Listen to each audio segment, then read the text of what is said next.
Y Pablo no fue que se ganó a Timoteo. No fue que Timoteo escuchó a Pablo predicando y él pasó al frente y aceptó a Cristo como su Señor y Salvador. Ya otra persona lo había hecho, probablemente Loida o Eunice. Pero Pablo lo adopta como tal. Aquí, en Hechos capítulo 16, los primeros 5 versículos, nosotros vemos que Pablo, al recibir tanto testimonio de este muchacho, entonces decidió llevarlo. Usted se da cuenta.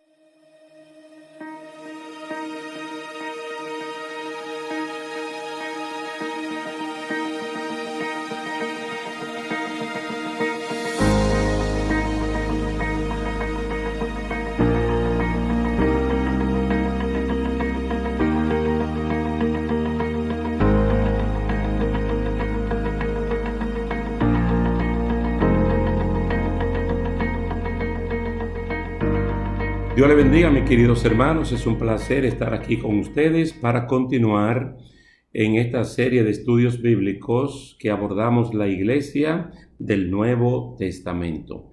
Vamos a ver un pasaje en el día de hoy muy importante que en uno de los capítulos anteriores, cuando hablamos de la dinámica del Espíritu Santo, lo abordamos pero ligeramente.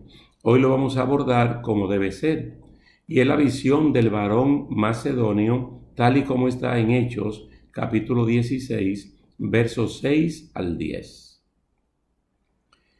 Lo repito porque a alguno de ustedes le gusta tomar notas. Hechos, capítulo 16, versos 6 al 10. Vamos a leerlo y dice así: Y atravesando Frigia y la provincia de Galacia, les fue prohibido por el Espíritu Santo hablar la palabra en Asia. Y cuando llegaron a Misia, intentaron ir a Bitinia, pero el Espíritu no se lo permitió. Y pasando junto a Misia, descendieron a Troas, y se le mostró a Pablo una visión de noche. Un varón macedonio estaba en pie, rogándole y diciendo: pasa a Macedonia y ayúdanos. Cuando vio la visión, enseguida procuramos partir para Macedonia, dando por cierto que Dios nos llamaba para que les anunciásemos el Evangelio. Déjeme comenzar la explicación por el último versículo, el número 10. Fíjese que en el número 10 es que entra la pluralidad, y en los otros todavía está la singularidad, como que Dios le está hablando a Pablo y no al grupo, dando por entendido que el líder del grupo es el apóstol Pablo. Aquí en el versículo número 10, pues ya estamos por seguro que está Timoteo y está Silas, y también está incorporado el doctor Lucas, que era una especie de médico de cabecera del apóstol Pablo. Por eso ustedes ven que dice enseguida procuramos.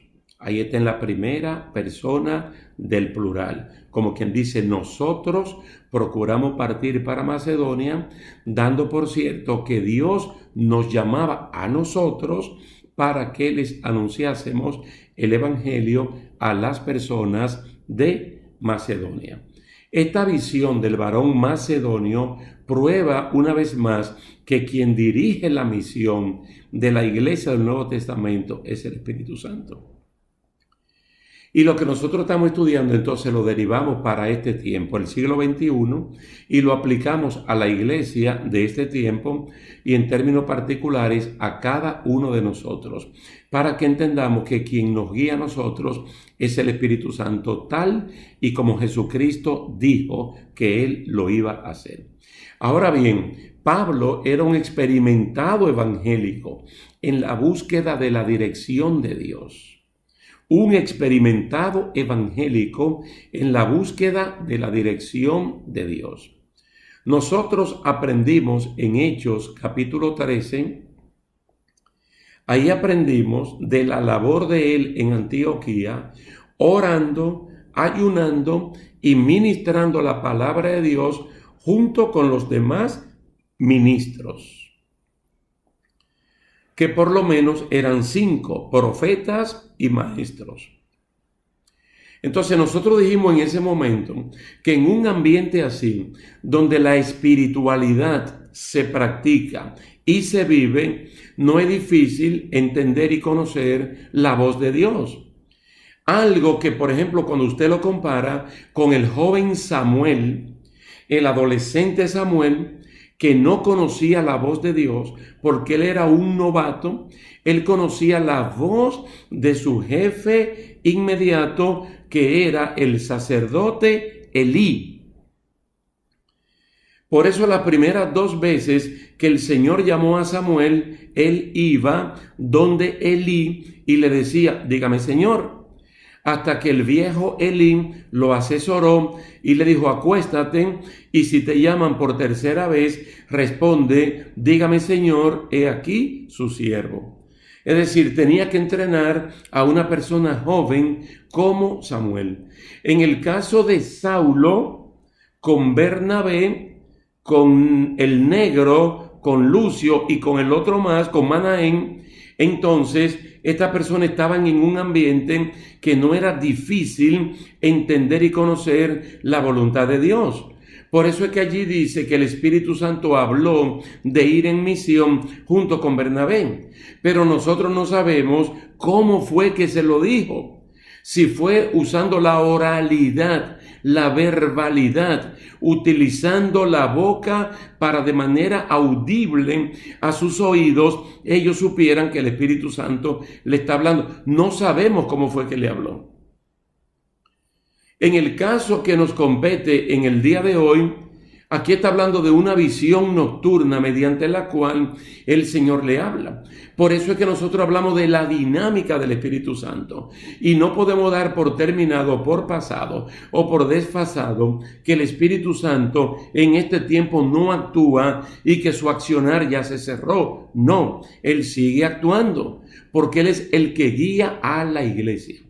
Noten que cuando él le dijo que apartaran a Saulo y a Bernabé, allí tampoco nos dicen si él le trazó la ruta.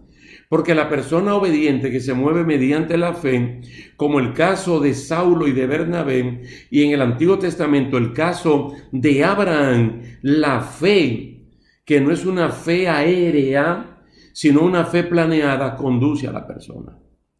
Aquí en Hechos capítulo 16, él tiene un deseo ferviente de ir a Asia Menor, a lo que es Turquía en el día de hoy. Pero eso le fue prohibido por el Espíritu Santo. Ahora, lo que no sabemos cómo se lo prohibió. Para él darse cuenta que no es el diablo que lo está estorbando, sino que él está entendiendo que el Espíritu Santo es el que le está impidiendo ir a una cosa buena. Porque el deseo es ir a Asia Menor, a la Turquía moderna, a predicar el Evangelio. Él no planea ir para allá como turista. Ahora, ¿cómo lo haría? ¿Cómo lo hizo el Espíritu Santo? ¿Cómo fue que se lo impidió? No solamente lo de Asia Menor, lo de Misia, como lo de Bitinia. Él intenta ir a Bitinia desde Misia y el Espíritu Santo vuelve a impedirlo. Lucas relata el asunto, pero no nos da los detalles. Probablemente se lo hizo sentir de una manera de espíritu a espíritu, con alguna señal espiritual que le permitiera entender que era Dios, que era el Espíritu Santo y no el enemigo. Ahora nosotros tenemos que ver y mantenernos siempre en ese trasfondo espiritual de Antioquía, de Hechos capítulo 13, para en el día de hoy desarrollar en nuestra vida individual y en nuestra vida colectiva en la iglesia un ambiente espiritual donde Dios pueda hablar y uno entender perfectamente que Dios me está hablando. Especialmente cuando estamos en su casa, en la Antioquía de este tiempo. Vamos a ver algunos pasajes bíblicos que nos orientan en cuanto a la práctica de la espiritualidad. ¿Qué es lo que tenemos que rescatar, poner en práctica y vivirlo? Porque estamos viviendo tiempo donde la gente está comprando, vendiendo, casándose, dándose en casamiento, sembrando, cosechando, haciendo cosas buenas, pero no practicando la espiritualidad. Y esto de alguna manera u otra está afectando a la iglesia, que muchas veces ya no conocen la voz de Dios. En 1 Corintios capítulo 2, versos 10 al 16. 1 Corintios 2, 10 al 16. Pero Dios nos las reveló a nosotros por el Espíritu. Porque porque el Espíritu de Dios todo lo escudriña, aún lo profundo de Dios. Porque ¿quién de los hombres sabe las cosas del hombre, sino el Espíritu del hombre que está en él? Así tampoco nadie conoció las cosas de Dios, sino el Espíritu de Dios. Y nosotros no hemos recibido el espíritu del mundo, sino el Espíritu que proviene de Dios, para que sepamos lo que Dios nos ha concedido. Pasaje muy fuerte, muy clarificante, muy poderoso. Lo cual también hablamos, no con palabras enseñadas por sabiduría humana, sino con las que enseña el Espíritu, acomodando lo espiritual a lo espiritual. Pero el hombre natural no percibe las cosas que son del Espíritu de Dios, porque para él son locura y no las puede entender, porque se han de discernir espiritualmente. En cambio, el espiritual juzga todas las cosas, pero él no es juzgado de nadie. Porque ¿quién conoció la mente del Señor? ¿Quién le instruirá? Mas nosotros tenemos la mente de Cristo. Si ustedes, al igual que yo, tomamos 1 Corintios 2, 10 al 16 y lo llevamos allí, a esta lectura de Hechos capítulo 16, con la experiencia de Pablo de querer ir a Asia Menor y de querer ir a Bitinia y tener el impedimento del Espíritu Santo, aquí vemos entonces que el hombre natural o el hombre carnal no son receptivos a la voz del Espíritu Santo, sino la persona espiritual. Aquí queremos definir, por ejemplo, el hombre natural se define desde el punto de vista del idioma griego como un psúkikos, una persona no redimida que puede ser elocuente, que puede ser un erudito, que puede ser apacible, pero las escrituras no las comprende. Hay personas que rebaten el cristianismo y hasta lo rebaten con elegancia. Y ellos no pueden entender algo tan sencillo porque su mente está cegada por el príncipe de este mundo. Ellos son psúkikos, personas no redimidas, elocuentes, eruditas, apacibles, pero las escrituras no la comprenden. También está el neumáticos. El neumáticos, que es una persona renovada y llena del Espíritu Santo y anda en comunión con Dios. Eso no es nuevo. Eso no es nuevo en el tiempo de la iglesia del Nuevo Testamento. La palabra del Señor dice que Enoc caminó con Dios y que antes de Dios arrebatarlo y llevarlo para que no vea muerte, él demostró que se puede caminar con Dios. Eso se llama espiritualidad. Y en un mundo malo como el de Noé, él demostró que se puede caminar con Dios.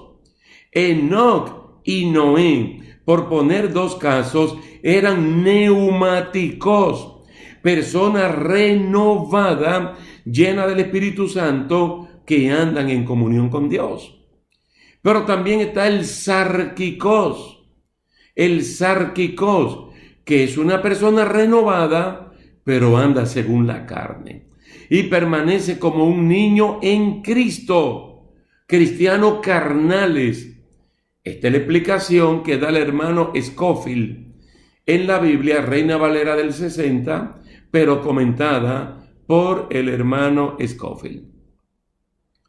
Pablo, de alguna manera espiritual, comprendió que no era el diablo el que se oponía a su misión en Asia Menor y en Bitinia, sino el Espíritu Santo. Recordemos que para ir a Tesalónica, en más de una ocasión, él supo que era el diablo el oponente. Primera de Tesalonicenses, capítulo 2, verso 18. Él lo dice claramente. Y para ir a Roma, muchas veces fue estorbado. Romanos, capítulo 1, verso 13. Se da cuenta que nosotros necesitamos, como creyentes, neumáticos, porque neuma quiere decir espíritu. Personas espirituales renovadas, llenas del Espíritu Santo, que andan en comunión con Dios. Tú inmediatamente distingues cuando es el diablo, cuando es la carne y cuando es Dios el que está hablando. Y así puede aceptar y puede rechazar. Muchas personas peligrosas se mueven por las iglesias dando mensajes en la carne, que lo adornan tan bonito que hay personas que creen que es Dios el que está hablando, pero es la carne o es el mismo diablo. En esa misma iglesia de los Corintios, ellos estaban en un estado carnal tan malo que ellos hablaban supuestas lenguas diciendo que Cristo era un maldito, que Cristo era un anatema, porque ellos se movían en la emoción de la carne y no en el espíritu. Y era una iglesia que era un desorden desde el principio hasta el final, incluyendo la Santa Cena, que eso era un desastre, porque no eran personas espirituales. Llegaron a ser engañados tan fácilmente que llegaron a creer que la resurrección o no existe o ya había pasado. Y Pablo tuvo que utilizar un capítulo completo, Primera de Corintios 15, para demostrar a profundidad no solamente la resurrección, sino el arrebatamiento de la iglesia.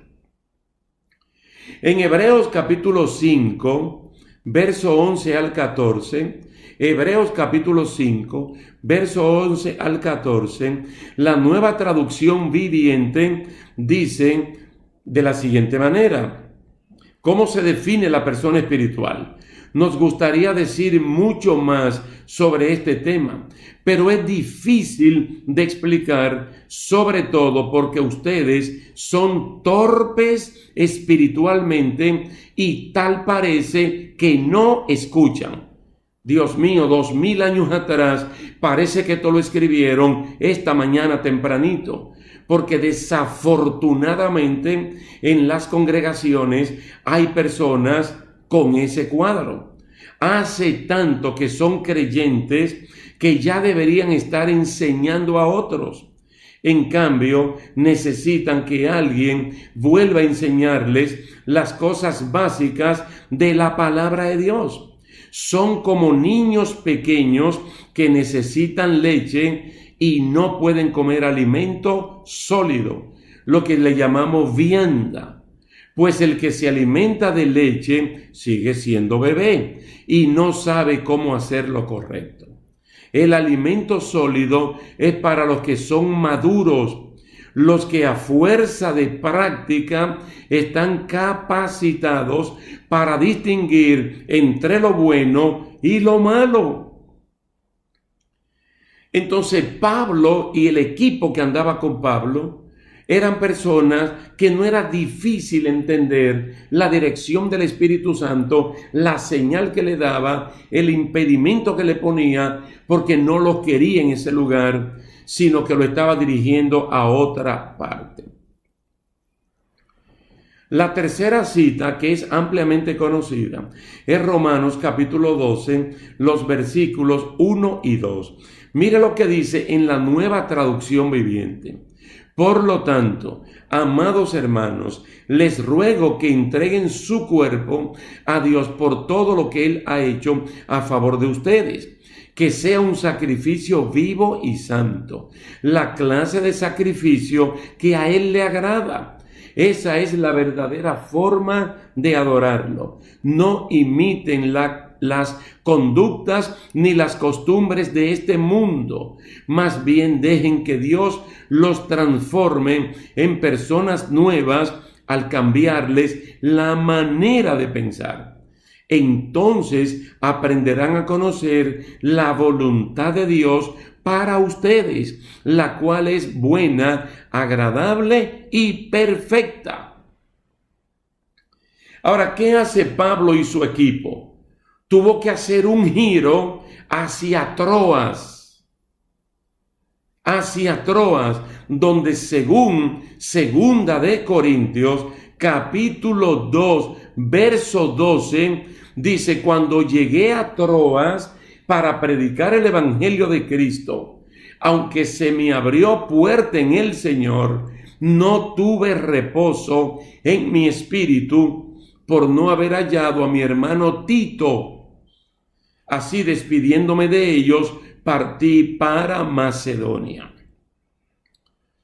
Probablemente este es un episodio después de Hechos capítulo 16, y entonces allí es que él va por primera vez a Troas.